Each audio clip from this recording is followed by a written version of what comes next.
আসসালামু আলাইকুম, স্বাগতম জানাচ্ছি বিবিসি নিউজ আন্তর্জাতিক সংবাদে।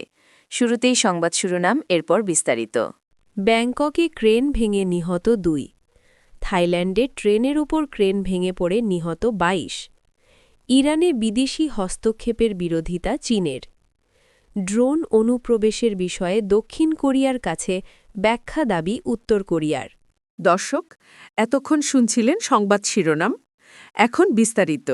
আপনি যদি ইসরায়েলের ধ্বংস চান এবং মুসলিমদের পাশে থাকেন, তাহলে ভিডিওতে লাইক করে চ্যানেলটি অবশ্যই সাবস্ক্রাইব করে দিবেন এবং আপনার মূল্যবান মতামত অবশ্যই কমেন্টে লিখে জানিয়ে দিবেন। এখন বিস্তারিত। ব্যাংককে ক্রেন ভেঙে নিহত 2। ব্যাংককের উপকণ্ঠে একটি মহাসড়ক নির্মাণস্থলে ক্রেন ভেঙে পড়ে 2 শ্রমিক নিহত হয়েছেন। পরপর ক্রেন দুর্ঘটনায় দেশজুড়ে নির্মাণ নিরাপত্তা নিয়ে উদ্বেগ বাড়ায় ঘটনার কারণ তদন্ত করছে পুলিশ। থাইল্যান্ডের রাজধানী ব্যাংককের উপকণ্ঠে একটি মহাসড়ক নির্মাণস্থলে ক্রেন ভেঙে পড়ে 2 শ্রমিক নিহত হয়েছেন। বৃহস্পতিবার সকালে সামুদ সাখন প্রদেশে নির্মাণাধীন রামা 2 এক্সপ্রেসওয়েতে এ দুর্ঘটনা ঘটে বলে জানিয়েছে স্থানীয় পুলিশ। ঘটনাস্থল থেকে পুলিশ কর্মকর্তা সিথিপর্ন কাসি বলেন, এই দুর্ঘটনায় 2 জনের মৃত্যু হয়েছে, এতে আর কেউ আহত হয়নি। এই দুর্ঘটনার একদিন আগে থাইল্যান্ডে আরেকটি ভয়াবহ ক্রেন দুর্ঘটনায় একটি ট্রেনের ওপর ক্রেন পড়ে অন্তত 32 জনের মৃত্যু হয়। পরপর দুদিনের দুর্ঘটনা দেশজুড়ে নির্মাণ নিরাপত্তা নিয়ে নতুন করে উদ্বেগ সৃষ্টি করেছে। দুর্ঘটনার কারণ তদন্ত করে দেখা হচ্ছে বলে জানিয়েছে পুলিশ। থাইল্যান্ডে ট্রেনের উপর ক্রেন ভেঙে পড়ে নিহত 22।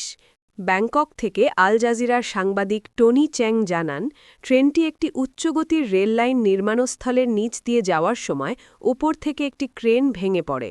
ক্রেনটির সঙ্গে সংঘর্ষে ট্রেনটি লাইনচ্যুত হয় এবং কিছু সময়ের জন্য আগুন জ্বলে ওঠে।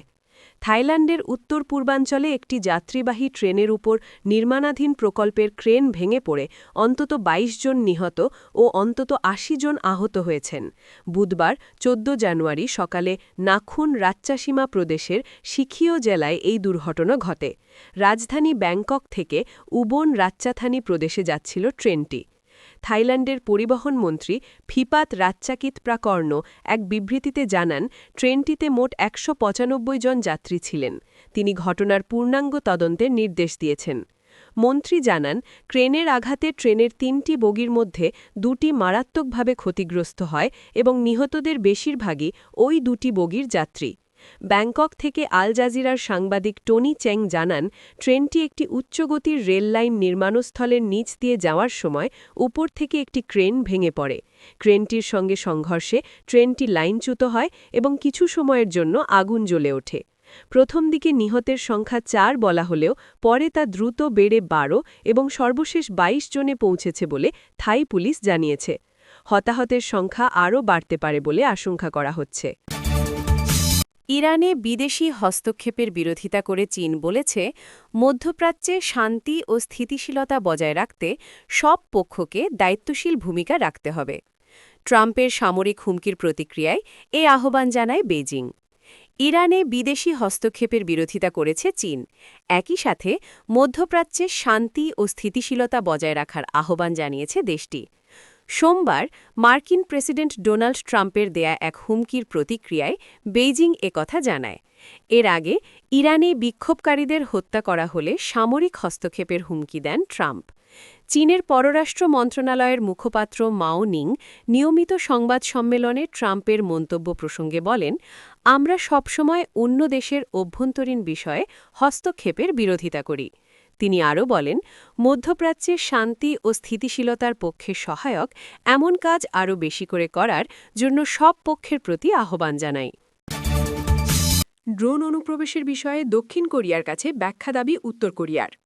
অনুপ্রবেশের অভিযোগে উত্তর কোরিয়া দক্ষিণ কোরিয়ার কাছে বিস্তারিত ব্যাখ্যা দাবি করেছে। যদিও সিউল সামরিক ড্রোন পাঠানোর কথা অস্বীকার করে দ্রুত তদন্তের ঘোষণা দিয়েছে। উত্তর কোরিয়ার নেতা কিম জং উনের প্রভাবশালী বোন দক্ষিণ কোরিয়ার কাছে ড্রোন অনুপ্রবেশের বিষয়ে একটি বিস্তারিত ব্যাখ্যা দাবি করেছেন। উত্তর কোরিয়ার অভিযোগ, দক্ষিণ কোরিয়া তাদের ভূখণ্ডের ওপর দিয়ে একটি ড্রোন উড়িয়েছে। আজ রোববার দেশটির রাষ্ট্রীয় গণমাধ্যম এমনটাই জানিয়েছে। উত্তর কোরিয়া গতকাল শনিবার অভিযোগ করেছে জানুয়ারির শুরুতে দক্ষিণ কোরিয়ার সীমান্তবর্তী কাউন্টি গাংহোয়া থেকে একটি ড্রোন উত্তর কোরিয়ার কায়সং শহরে প্রবেশ করে। তারা দাবি করেছে ওই ড্রোনটি গুলি করে ভূপাতিত করা হয়েছে এবং তার ধ্বংসাবশেষের ছবিও প্রকাশ করা হয়েছে। দক্ষিণ কোরিয়া এই অভিযোগ অস্বীকার করেছে।